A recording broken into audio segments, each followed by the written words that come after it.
perkenalkan nama saya Chelsea Satya Gaesti.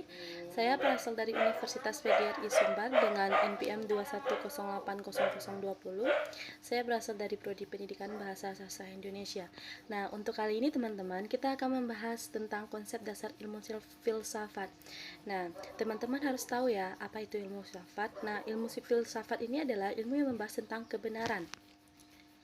Nah, di ilmu filsafat ini adalah yaitu ilmu yang berpikir secara sungguh-sungguh dalam dunia pendidikan. Nah, ilmu filsafat ini mempelajari tentang sebab akibat dalam ilmuwan. Nah, objek dalam ilmu filsafat adalah semua yang ada di permukaan bumi. Nah, kita mengkaji dalam dunia pendidikan. Seperti contoh, ilmu filsafat adalah ilmu yang mempelajari kebenaran dalam dunia pendidikan. Nah, yaitu ada dua pendidikan, yaitu pendidikan individu dan pendidikan non individu. Nah, pendidikan individu ini adalah pendidikan yang dilakukan oleh orang tua dan anaknya. Kalau yang non individu yaitu pendidikan yang dilakukan dalam masyarakat, dalam sekolah dengan mendapatkan berbagai macam ilmu. Dalam ilmu filsafat ini juga terdapat norma-norma yang terdapat dalam kehidupan sehari-hari. Nah, seperti contoh, kita bisa ambil dalam kehidupan sehari-hari.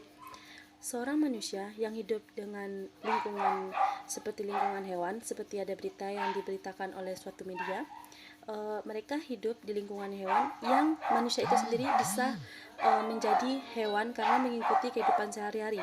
Nah, seperti kita mendapatkan pendidikan yang layak, fasilitas dari pemerintah, sehingga kita mendapatkan pendidikan yang layak dan bisa membuat manusia menjadi manusia seutuhnya.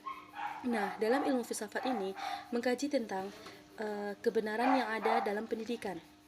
Ilmu filsafat lingkungan adalah ilmu pengetahuan mengenai sikap dan tanggung jawab lingkungan dan bijaksana menghadapi berbagai problematika yang berhubungan dengan alam sekitar.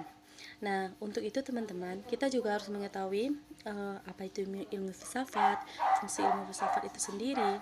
Ilmu filsafat ini banyak membahas tentang kehidupan kita yang sebenarnya, yang seharusnya. Nah, untuk itu teman-teman, kita sebagai mahasiswa, kita juga harus memiliki moral, etika, dan memanfaatkan ilmu yang telah kita dapatkan dalam kehidupan sehari-hari agar kita bisa memberikan banyak manfaat bagi orang-orang yang banyak. Nah, dalam bidang ilmu filsafat, yaitu merupakan studi tentang hakikat realita dan kebenaran, soal apa yang mungkin diketahui, serta perilaku yang benar atau salah. Nah, seperti yang telah saya bahas tadi, dalam ilmu filsafat juga terdapat moral, attitude. Nah, bagi kita yang melaksanakan sekolah dan perbedaan antara masyarakat yang sekolah ataupun yang tidak, kita bukan berarti memandang yang tidak itu memandang dengan sebelah mata ya. Dalam segi bertutur kata, menggunakan bahasa, dalam bertindak, kita bisa lebih berpikir bijaksana dalam melakukan hal-hal apakah itu baik atau tidak. Baiklah, sekian yang bisa saya sampaikan. Semoga bisa bermanfaat untuk teman-teman semua. Assalamualaikum warahmatullahi wabarakatuh.